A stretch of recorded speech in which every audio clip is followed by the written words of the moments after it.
Hello everyone. Last వీడియోకి continuation video అండి ఇది. లాస్ట్ వీడియోలో feeding zip, invisible zip, umbrella frock cutting video అనేది పోస్ట్ చేశాను కదా. సో ఇది స్టిచ్చింగ్ వీడియో. సో దానికి కంటిన్యూషన్ వీడియో అనేది. ఎవరైనా కానీ లాస్ట్ వీడియో చూడకపోతే అది కూడా చూడండి. సో దాని కంటిన్యూషన్ అనేది క్లియర్గా అర్థమవుతుంది. సో ఇది చూడండి, నేను కటింగ్ అయితే కంప్లీట్ అయిపోయింది కదా. కటింగ్ వీడియో అనేది లాస్ట్ వీడియోలో షేర్ చేశాను కదా. ఇది స్టిచ్చింగు. సో ఫస్ట్ అయితే మనము ఇలా మెయిన్ పార్ట్ని, లైనింగ్ పార్ట్ని జాయిన్ చేసేసుకోవాలి. ఫస్ట్ నేను బ్యాక్ పార్ట్ అనేది ఇలా లైనింగు, మెయిన్ ఫ్యాబ్రిక్ని జాయిన్ చేసేసుకుంటున్నాను. జాయిన్ చేసేసుకొని నడుం దగ్గర ఇలా టకాస్ అనేది కూడా వేసేస్తున్నాను. సో ఇలా మనకి 2 కూడా జాయిన్ చేసేసుకోవాలి. బ్యాక్ పార్ట్ అనేది కంప్లీట్ అయిపోయింది. ఇది ఫ్రంట్ పార్ట్ అండి. సో ఫ్రంట్ పార్ట్‌కైతే ఫస్ట్ మనము నెక్ వరకే జాయింట్ చేసుకోవాలి, మొత్తం కాదు. సో నెక్ వరకు ఇలా లైనింగ్‌ని అటాచ్ చేసేసుకొని, రివర్స్ చేసేసుకొని నెక్ వరకు కంప్లీట్ చేసేసుకోవాలి. సో నెక్ కంప్లీట్ అయ్యాక చూడండి, ఇక్కడ మనకి ఎక్స్ట్రాగా ఆల్రెడీ 1 ఇంచ్ అనేది పెట్టుకున్నాం కదా ఈ క్లాత్‌కి వచ్చేసరికి షోల్డర్ దగ్గర.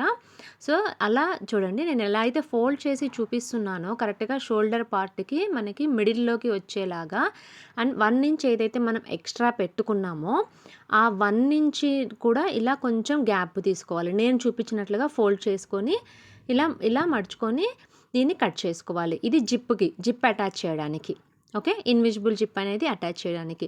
సో నార్మల్ దానికి బ్యాక్ పార్ట్ కంటే మనం ఒక 1 ఇంచ్ ఎక్స్ట్రా పెట్టి ఇది మనము షోల్డర్ దగ్గర అనేది కటింగ్ అనేది చేసాం కదా. ఆ 1 ఇంచ్ గాన్ని ఫోల్డ్ చేసుకొని ఇలా నేను చూపించినట్లుగా మిడిల్లోకి ఇలా కట్ చేసుకోవాలి. 2 సైడ్స్ అండి, left side, right side 2 sides cut చేసుకోవాలి. ఓకే, చూడండి. సో ఎలా అయితే చూపిస్తున్నానో 1 ఇంచ్ ఎక్స్ట్రా పెట్టిన ఆ క్లాత్ని అలానే ఉంచేసి కరెక్ట్గా మిడిల్లోకి మనం ఫోల్డ్ చేసుకొని, నార్మల్గా టాకాస్ వేస్తాం కదా సేమ్ అలానే ఫోల్డ్ చేసేసుకొని పైన షోల్డర్ పార్ట్ దగ్గర నుంచి ఇలా 2 సైడ్స్ కట్ చేసేసుకోవాలి. ఈ కట్ చేసుకున్న దాన్ని మళ్ళీ ఏంటంటే మనకి జిప్ అటాచ్ చేసేటప్పుడు జరిగిపోకుండా మళ్ళీ ఒక స్టిచ్ అనేది వేసేసుకోవాలి లైనింగ్కి, మెయిన్ ఫ్యాబ్రిక్కి. చూడండి, ఇలా లైనింగ్ అండ్ మెయిన్ ఫ్యాబ్రిక్ 2 ఇలా అన్ని 2 సైడ్స్ కట్ చేసుకున్న పార్ట్స్కి 2 సైడ్స్ మనం అటాచ్ చేసేసుకోవాలి. సో ఈ ఇన్విజిబుల్ జిప్ స్టిచ్ చేయడానికి మాత్రం కంపల్సరీ సింగిల్ పాదం ఉండాలండి. నార్మల్ డబల్ పాదంతో అయితే అవ్వదు. సో ఎవరైనా సింగిల్ పాదంతోనే స్టిచ్ నార్మల్ జిప్స్ అయితే మనకి డబల్ పాదంతో అవుతుంది, బట్ ఇన్విజిబుల్ జిప్ మాత్రము సింగిల్ పాదంతోనే స్టిచ్ చేసుకోవాలి. సో చూడండి, ఇలా జాయింట్ అయితే కంప్లీట్ అయిపోయింది కదా. ఇప్పుడు మనం దీనికి జిప్ అనేది ఎలా అటాచ్ చేసుకోవాలో చూద్దాము. సో జిప్ పెట్టే ముందు నేను ఫస్ట్ అయితే పాదం చేంజ్ చేసుకోవాలండి. సింగిల్ పాదం పెట్టేసుకోవాలి. నేను ఆల్రెడీ చేంజ్ చేశాను. ఇది వచ్చేసరికి ఇన్విజిబుల్ జిప్. చాలామందికి తెలిసే ఉంటుంది ఇన్విజిబుల్ జిప్కి, నార్మల్ జిప్కి డిఫరెన్స్. బట్ కాకపోతే ఎవరికైనా తెలియకపోతే ఒకసారి తెలుసుకుంటారని చెప్తున్నాను.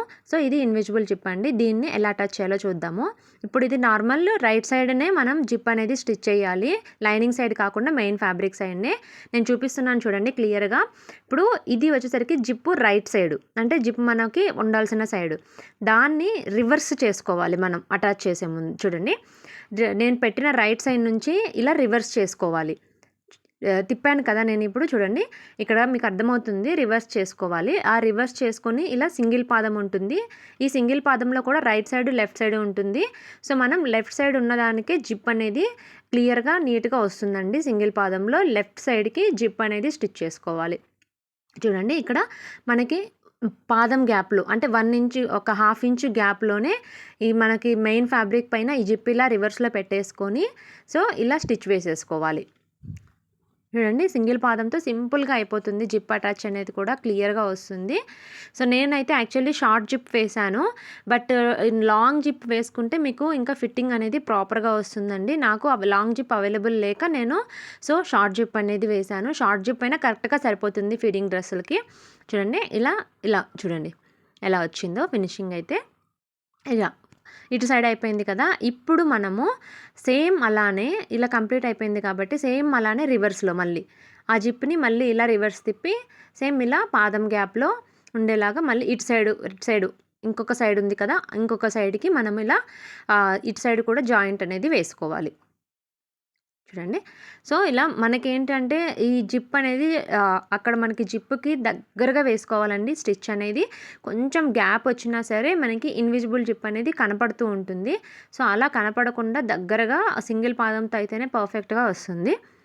చూడండి, ఇలా సో 2 సైడ్స్ ఫస్ట్ జిప్ అయితే రివర్స్ పార్ట్‌లో వేసుకుంటేనే మనకి క్లాత్‌కి ఇది కరెక్ట్‌గా ఫోల్డ్ అయ్యి రివర్స్ అయిపోతుంది. అప్పుడు కనపడకుండా నార్మల్ స్టిచ్ లాగానే మనకి ఇది కనిపిస్తుందనమాట. సో ఇలా. నేను ఎలా అయితే వేసానో సేమ్ మీకు చూడండి మీకు అర్థమైపోతుంది. ఫస్ట్ నేను నార్మల్ సైడ్ పెట్టి చూపించాను కదా జిప్పు. సో దాన్ని రివర్స్ పార్ట్‌లో వేసుకొని మనం జిప్ అనేది స్టిచ్ చేసుకోవాలి. చూడండి ఇలా కంప్లీట్ అయిపోయింది. సో ఇలా వస్తుంది. ఇది మనకేంటంటే ఎవరైనా దగ్గరకొచ్చి చూస్తే తప్ప దీనికి జిప్ వేసాము అన్నట్లు కూడా తెలియదు. అంత నీట్‌గా అంత క్లియర్‌గా వచ్చిందండి జిప్ అయితే. చూడండి ఇలా వచ్చింది. అండ్ ఇక్కడ నుంచి జిప్ అటాచ్ చేస్తాం కదా! సో పైన షోల్డర్ ఎక్కడి వరకైతే జిప్ అనేది అటాచ్ చేసుకున్నామో అక్కడ నుంచి మళ్ళీ ఆ జాయింట్ క్లాత్ ఏదైతే ఉంటుందో ఆ జాయింట్ క్లాత్‌కి మళ్ళీ నార్మల్‌గా అటాచ్ చేసేసుకోవాలి చూడండి. సో ఇలా. ఆ జాయింట్ క్లాత్‌కి పైన మిగిలిన రిమైనింగ్ క్లాత్ ఏదైతే ఉందో జిప్ వచ్చిన దగ్గర పార్ట్ నుంచి రిమైనింగ్ క్లాత్ అనేది ఇలా అటాచ్ చేసేసుకుంటే ఫిట్టింగ్ అనేది కరెక్ట్‌గా వచ్చేస్తుంది. సో ఇలా కంప్లీట్ అయిపోయింది జిప్ అయితే. చాలా ఈజీ అండి. కాకపోతే కొంచెం క్లారిటీగా చూస్తే సరిపోతుంది. సో ఫైనల్‌గా ఫీడింగ్ జిప్ అయితే అటాచ్ చేసేసాను. జిప్ అనేది కంప్లీట్ అయిపోయింది. సో వీడియో కోసమని నేను ఒక్క సైడ్‌దే చూపిస్తున్నాను. లెంత్ మరీ ఎక్కువైపోకుండా. సో నేను 2 సైడ్స్ అనేది అటాచ్ చేసేసాను. సేమ్ నేను చూపించినట్లుగానే మనకి 2 సైడ్స్ జిప్ అనేది అటాచ్ చేసుకుంటే సరిపోతుంది. నెక్స్ట్ దీనికి మనం హ్యాండ్స్ అనేది అటాచ్ చేసేసుకుందాము. సో ఇది వచ్చేసరికి నేను కింద పార్ట్‌కి ఆల్రెడీ లైనింగ్ అనేది అటాచ్ చేసేసాను. సో కింద పార్ట్ అంబ్రెల్లానే కాబట్టి మనకి ఈజీగా ఐడియా ఉంటుంది. సో ఇప్పుడు మెయిన్ పై పార్ట్‌ని కింద పార్ట్‌ని 2 ఇలా అటాచ్ చేసేసుకోవాలి. ఇలా అటాచ్ చేసేసుకున్న తర్వాత నెక్స్ట్ మనము front part, back part. So 2 పార్ట్స్‌ని మనకి షోల్డర్ దగ్గర అటాచ్ చేసేసుకోవాలి. చూడండి ఇలా షోల్డర్ దగ్గర అటాచ్ చేసేసుకొని ఈ షోల్డర్ పార్ట్ అయిపోయిన తర్వాత మనకి హ్యాండ్స్ అనేది జాయింట్ చేసుకుంటే సరిపోతుంది. ఈ హ్యాండ్స్ వచ్చేసరికి నేను బుంగా హ్యాండ్స్ కొంచెం లెంత్ ఎక్కువ ఉండేలాగా పెట్టాను. సో హ్యాండ్స్ అనేది కూడా చాలా బాగా వచ్చాయి.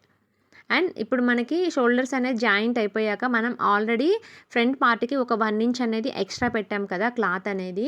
ఆ 1 ఇంచ్ ఇప్పుడు ఫ్రంట్ పార్ట్, బ్యాక్ పార్ట్ 2 చూసుకొని నేను మార్క్ చేసినట్లుగా 2 సేమ్ ఉండేలాగా మార్క్ చేసేసుకొని కటింగ్ చేసేసుకుంటే సో 2 ఈక్వల్‌గా సరిపోతుందండి. మనం ముందు ఎక్స్ట్రా పెట్టుకున్నాం కాబట్టి జిప్ కోసం అనేసి కటింగ్ చేసుకుంటే సరిపోతుంది. సో నేను అలా కటింగ్ చేసేసాను. నెక్స్ట్ హ్యాండ్స్ అనేది కూడా జాయింట్ చేసేస్తున్నాను. సో ఇలా హ్యాండ్స్ అనేది జాయింట్ చేసేసుకొని నెక్స్ట్ మనకి నార్మల్‌గా మనం సైడ్ పార్ట్స్ ఏదైతే ఉంటుందో ఆ సైడ్ పార్ట్స్‌ని స్టిచ్ చేసేసుకుంటే సరిపోతుంది. ఈ హ్యాండ్స్‌కి వచ్చేసరికి కింద కొంచెం పట్టీ టైపు వేసానండి. బుంగ హ్యాండ్స్ పెట్టేసి దానికి మళ్ళీ పట్టీ టైప్ వేస్తాం కదా! పట్టీ బుంగ హ్యాండ్స్. సో ఆ పట్టీకి ఇలా అటాచ్ చేస్తున్నాను. ఫస్ట్ ఇలా మనం జాయింట్ చేసేసుకోవాలి. ఇలా జాయింట్ చేసేసుకొని దాన్ని రివర్స్ మార్చుకోవాలి. రివర్స్ మార్చేసుకొని దాన్ని ఫోల్డ్ చేసేసుకొని నీట్‌గా స్టిచ్ చేసుకుంటే సరిపోతుంది. చూడండి ఇలా.